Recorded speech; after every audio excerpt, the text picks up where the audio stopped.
work in our legislature. Sure. We appreciate people, especially people who work in this field, who understand what we are up against sometimes. So we appreciate it, and thank you. Thank you. Thank you, everyone.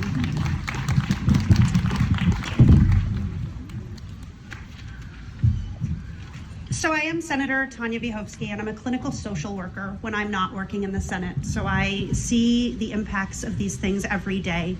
I'm thankful, friends and neighbors, that you're here for this memorial. And I want to start off by expressing my deep sorrow and heartfelt love for each of you who has lost someone to an overdose.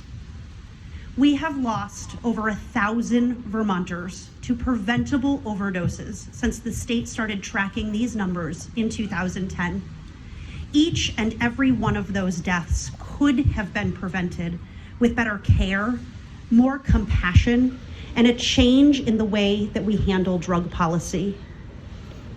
As many of you here know all too well, each one of those people was someone's child, someone's mother or father, someone's sibling, someone's neighbor, and someone's friend. And every one of their lives mattered. In their honor, and for their families and loved ones, and for everyone who is still struggling with substance use today, we have to do better. We have started to move in a better direction thanks to the advocacy of individuals and organizations who have pushed for years for change. Both the House and the Senate have approved some critical changes and investments in saving lives through harm reduction. This past session, we permanently decriminalized personal use amounts of buprenorphine, funded comprehensive syringe exchange, as well as Narcan and fentanyl test strip distribution. And this year, we fought for and passed a law that will allow and fund 7 comprehensive drug testing sites like the one we just heard about. These sites will provide a more complete and comprehensive analysis of the exact makeup of a drug supply, and they will save lives without the fear of arrest for operating or utilizing these sites. And as a senator, and more as a social worker, I am proud of this work and these changes. However, Vermont is on track to yet again surpass the 264 overdeaths from 2022 to have yet another record number of overdose deaths in 2023. A record we keep breaking year after year. A record that shows us that we have not yet done nearly enough. I personally cannot stop fighting until we stop losing precious lives to this treatable disorder.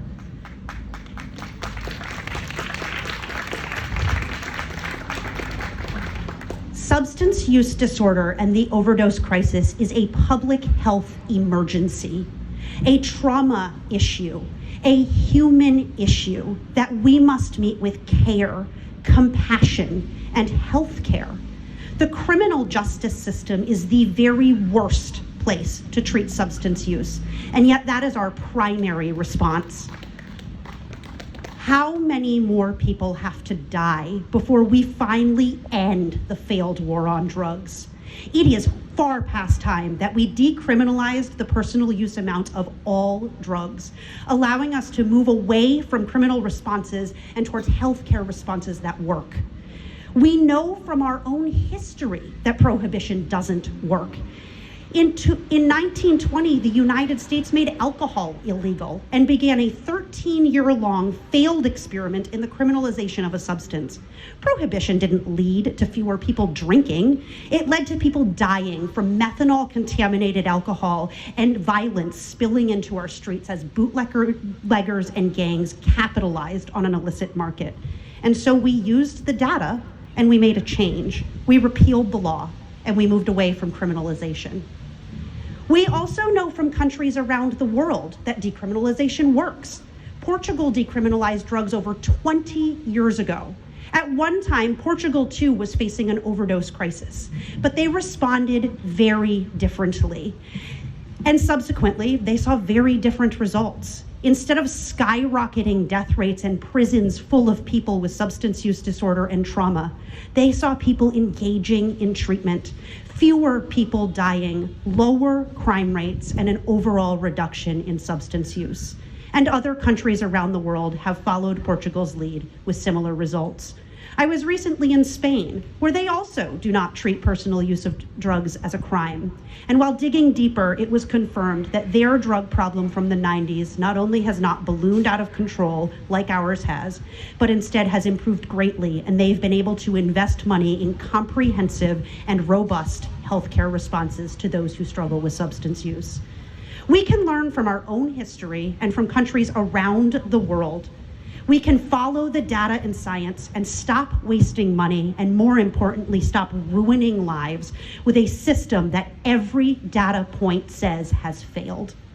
Our country spends literally billions of dollars on the criminalization of drug use. Since 1971, we have spent $1 trillion on the war on drugs. In 2022 alone, we spent $39 billion. At a time when we struggle to keep our most vulnerable community members housed and fed, this is the true criminal act. Imagine the transformation that is possible if we invest this money in the expansion of harm reduction. Imagine investments in overdose prevention sites where people can safely use substances out of the public eye and with the care and the support of a medical team that can ensure that they do not die of an overdose while staying out of the chaos of an emergency room. A team that can help treat any wounds they may have, offer them counseling, support, and resources so that they may heal from the traumas of substance use. Imagine if we embraced housing first and expanded models like the Vermont Criminal Justice Reform's Reentry and Recovery Center that is just around the corner. Imagine training and resources for healthcare professionals at all levels and expanded treatment options, especially ones that take Medicaid, so that people with the least ability to pay are never turned away. Imagine if people with substance use disorder were embraced by society as people in need of mental and physical health care. Imagine if they were met with support instead of condemnation. Imagine if we poured our resources into helping people meet their basic needs. And imagine if we surrounded our most vulnerable Vermonters with connection and care so that we can finally break the cycle of desperation and trauma that has brought us to this place. We are already spending the money. We just need the will and the vision to change how we spend this money. I know that many in the community have expressed concern about the rising rates of substance use, rising crime, and rising violence, and the overall state of our communities. And I want to be very clear that these trends are not inherently due to illicit substance use. These trends are trends of despair, trends showing us that our communities do not have the resources and the support that they need to thrive. Trends that are in fact linked to the criminalization of substances that people are using to cope with despair. These trends are a result of a society that has decided that some people are worthless and should be pushed into the shadows. We have gotten where we are because of shame and fear. We have tried taking supports away from people who are using, hoping that they'll reach rock bottom. We've tried telling people all of the ways that they've made mistake and punishing them every time that they are down. And yet we wonder why they don't want to get back up again. We cannot hate or shame our way out of this. This has failed and we have to move on. We know that there is a better way and that we can keep all of our loved ones safe so that they are able to recover when they are ready. But in order for them to recover, they have to be alive.